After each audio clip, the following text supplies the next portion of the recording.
Assalamualaikum warahmatullahi wabarakatuh. Alhamdulillahi rabbil alamin.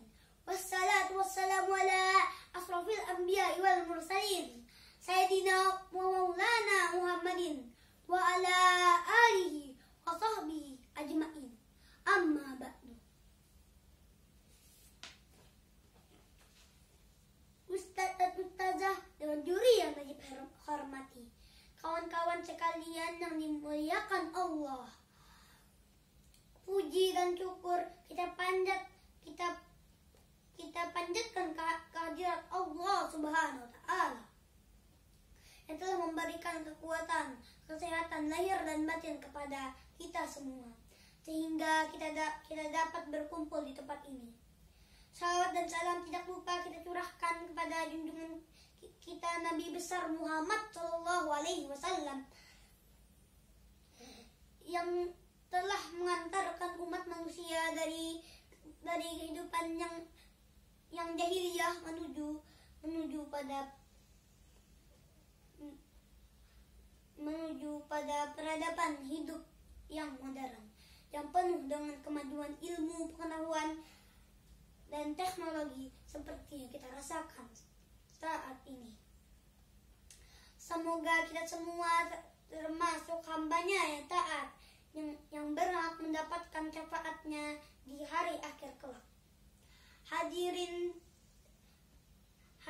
dan hadirat yang berbahagia, sebelumnya perkenalkan ulun Muhammad Najib Al-Fawaz Ramadhani, kelas 2 SD ITE Firdaus Banjarmasin.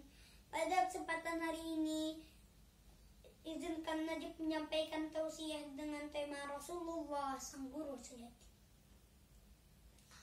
Siapa teman-teman di sini yang pernah membaca kisah Rasulullah? Setelah membaca kisah Rasulullah, adakah teman-teman di sini yang mengidolakan Rasulullah? Tentang betapa indahnya akhlak beliau, tak terjangkau segi pekertimu, tidak tergambar indahnya akhlakmu, tidak terbalas segala jasamu.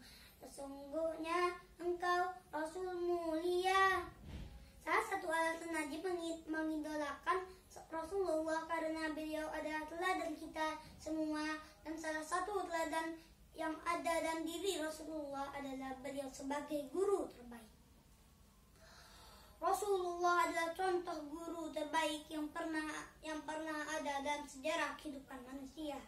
Banyak teladan yang Rasulullah Muhammad contohkan kepada kita agar kita bisa mengamalkan untuk kehidupan umat manusia.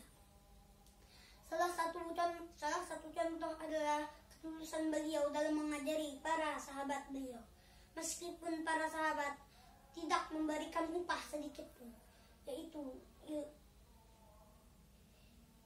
upah sedikit pun. Padahal kalau kita cermati, ilmu yang diberikan Rasulullah Muhammad sangat mahal harganya, yaitu ilmu agama dan ilmu dunia. Kedua ilmu itulah yang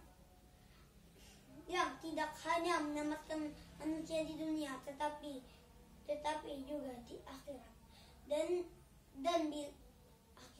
Dan bila kita hitung dengan hukum hak paten, tentu Rasulullah adalah orang yang paling kaya karena ilmu yang beliau sampaikan masih tetap ada hingga sekarang.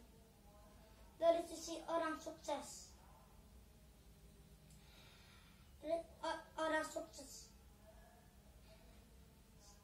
siapa yang tak kenal dengan Abdurrahman bin Auf? Bayangkan saja, saat pertama kali datang ke Madinah, tak memiliki apa-apa. Ketika meninggal beliau, tinggalkan miliaran harta waris untuk para istrinya. Dari sisi kesalehan tentu tak terbilang banyaknya dan dalam banyaknya. Dan dalam sejarah kita mencatat bagaimana salehnya manusia seperti Abu Bakar As-Siddiq. Sekali lagi Rasulullah Muhammad mengajarkan ilmu dengan ketulusan, bukan semata mencari bayaran dunia. Inilah yang harus kita tanamkan dalam diri kita. Mengajar adalah ibadah. Menjadi guru adalah profesi mulia yang tidak harus selalu diukur dengan uang dan uang. Hal kedua yang perlu kita contoh dari Rasulullah Muhammad adalah kesabaran beliau dalam mengajar. Tentu kita semua ingat penolakan yang dilakukan oleh para penduduk Taif akan ajakan Rasulullah Muhammad. Kala itu penduduk Taif melempari beliau dengan batu hingga kaki beliau berdarah. Sejurus kemudian malaikat Jibril meminta izin untuk menghukum penduduk Taif dengan menimpakan gunung kepada penduduk Taif. Tapi luar biasa, Rasulullah Muhammad justru mendoakan kebaikan kepada penduduk Taif. Disinilah mental seorang pendidik harusnya terbentuk. Dia harus sabar menerima cobaan rintangan yang ada. Bukankah besarnya pahala tergantung pada besarnya ujian?